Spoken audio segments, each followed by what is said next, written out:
Force बढ़ चढ़ के सीमा की रक्षा कर रही थी। और अब ऑपरेशन सिंदूर के दौरान आप सबने अभी इस छोटे से वीडियो क्लिप में देखा कि किस प्रकार हमने दुश्मन को नुकसान पहुंचाया है।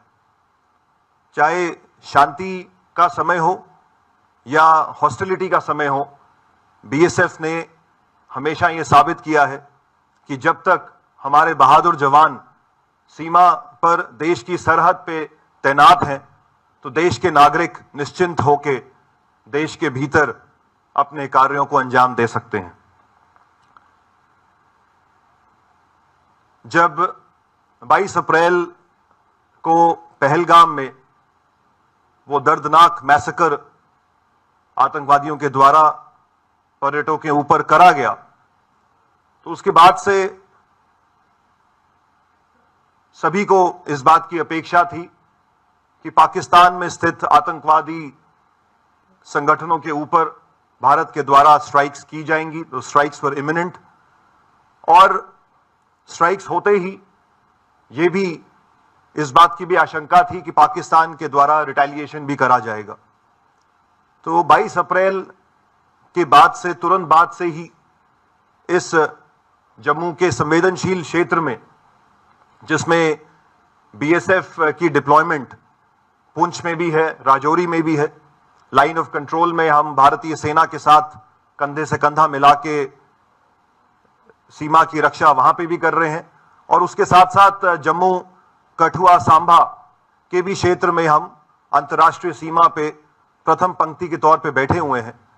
तो ऐसे परिस्थिति में हमने तैयारी शुरू कर दी कि अगर पाकिस्तान की तरफ से अनप्रोवोक्ड फायरिंग की जाती है बॉर्डर के ऊपर, तो बीएसएफ उसका किस प्रकार मुंह तोड़ जवाब देगी।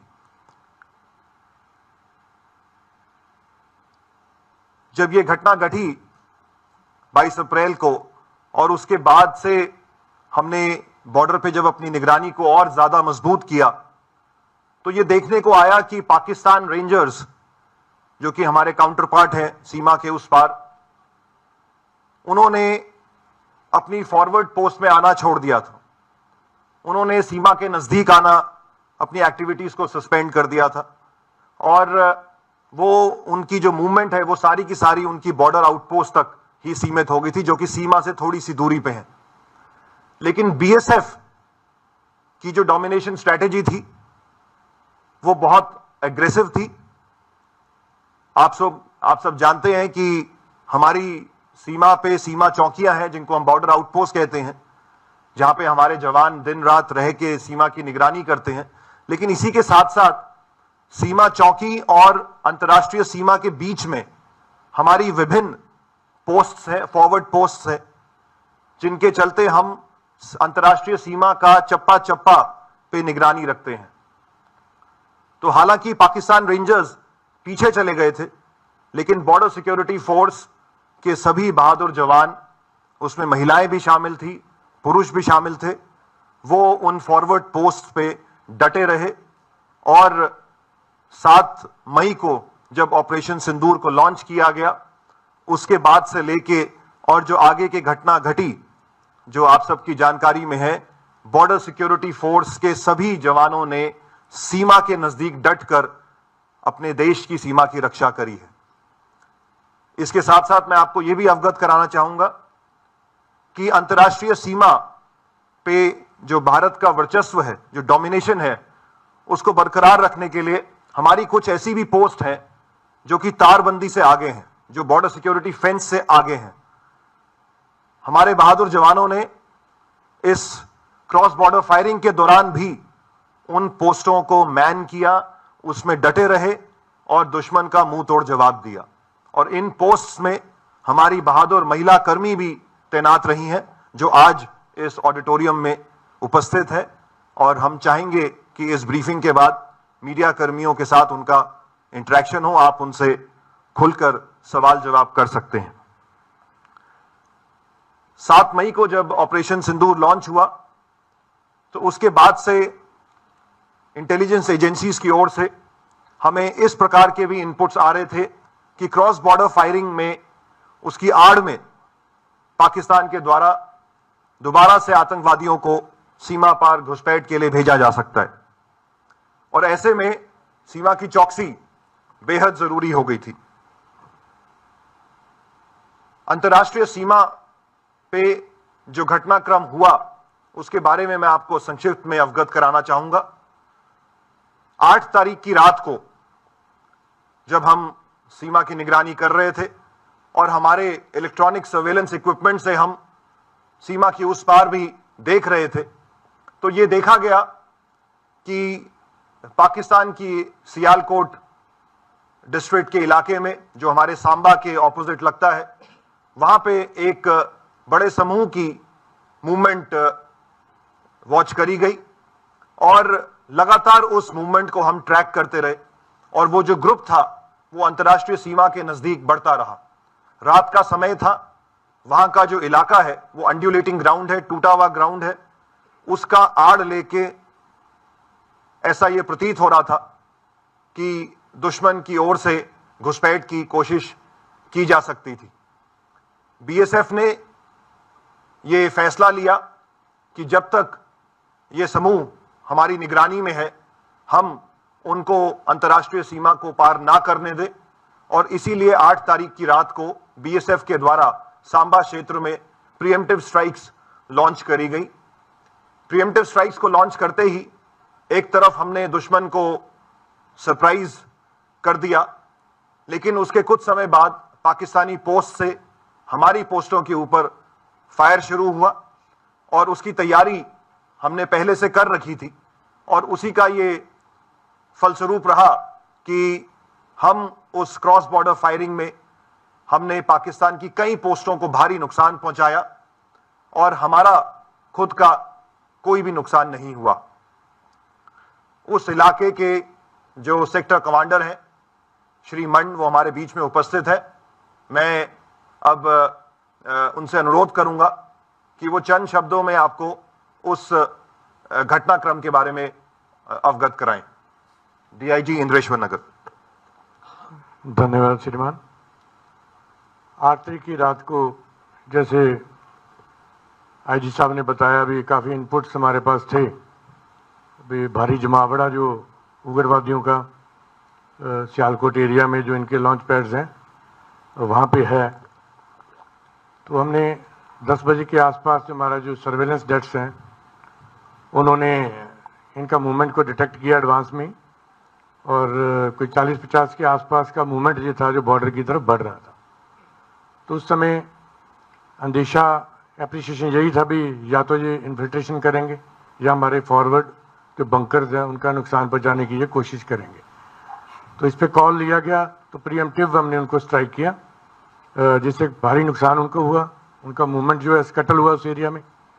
एंड जैसे हमने पहले से एक्सपेक्ट किया था, तो उनके कुछ पोस्टों ने बीएसएफ की बीओपीज पर काफ़ी हैवी फायरिंग उन्होंने शुरू कर दिया, जिसका रिटेलिएशन माकूल तरीके से दिया गया। वो ऑलरेडी प्लान था कौन सी पोस्ट में किस वेपन से हमने उसको साइलेंट करना है। It was already planned and बहुत अच्छा जवानों ने जो है उनका मुकाबला किया। मोटर डेट्स का जो फायर बहुत स्किलफुल और बहुत स्टीक फायर था, जिसके कारण वो पोस्टों से भागते भी दिखाई गए, जैसे आपने वीडियो में देखा है। अपने पोस्ट छोड़ छोड़ कर भागने लग गए और जो मूवमेंट पूरा उनका स्कटल हुआ और जो इनपुट्स हैं काफ़ी उनके लोग हताहत हुए उस इलाके में, टेररिस्ट भी और उनके सपोर्टर्स भी और कुछ आर्मी और रेंजर्स भी। So that is all about that, and rest is history. We have already briefed you on site about that. तो 8 तारीख की रात को जब ये घटनाक्रम को हमने अंजाम दिया, उसके बाद से दुश्मन के हौसले उस इलाके में पस्त हुए।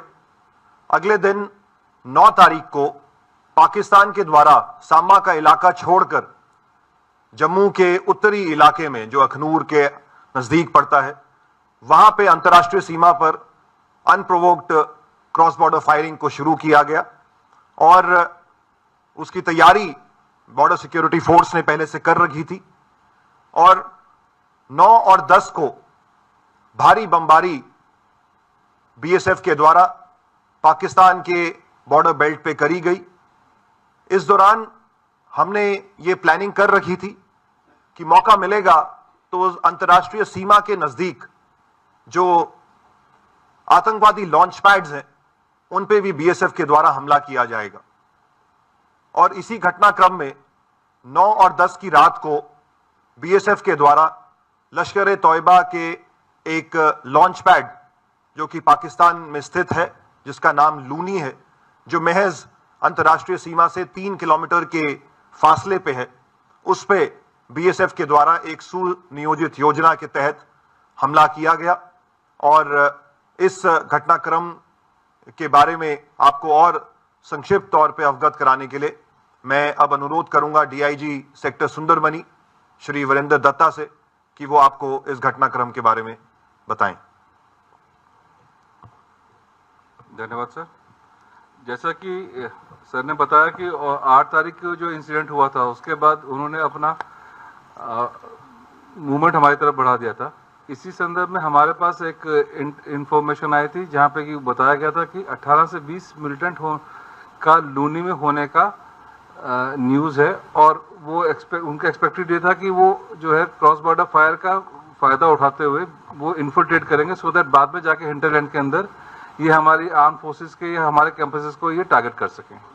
सो ऑलरेडी लूनी हम लोगों ने टारगेट कर रखा था, तो इमीडिएटली आईजी सर से गाइडेंस और डायरेक्शन के तहत ये पूरा प्लान किया गया, जहाँ पे कि हमने मोटर पोजीशंस को सिलेक्ट किया बिकॉज इसमें हमने सरप्राइज एलिमेंट को मेंटेन करने का प्रयास किया। तो इसमें हमने एक नहीं कम से कम 4 मोटर पोजीशंस अलग अलग डायरेक्शन से किया सो दैट एक पूरा का पूरा कंफ्यूजन मेंटेन रहे। एट द सेम टाइम हमने जो है साइमल्टेनियसली जो है फायर असॉल्ट प्लान किया ताकि जो है हम बाकी जो पोस्टें हैं उनको भी एंगेज कर सकें ताकि वो किसी भी तरीके की मदद या हमारे ऊपर काउंटर अटैक ना कर सकें।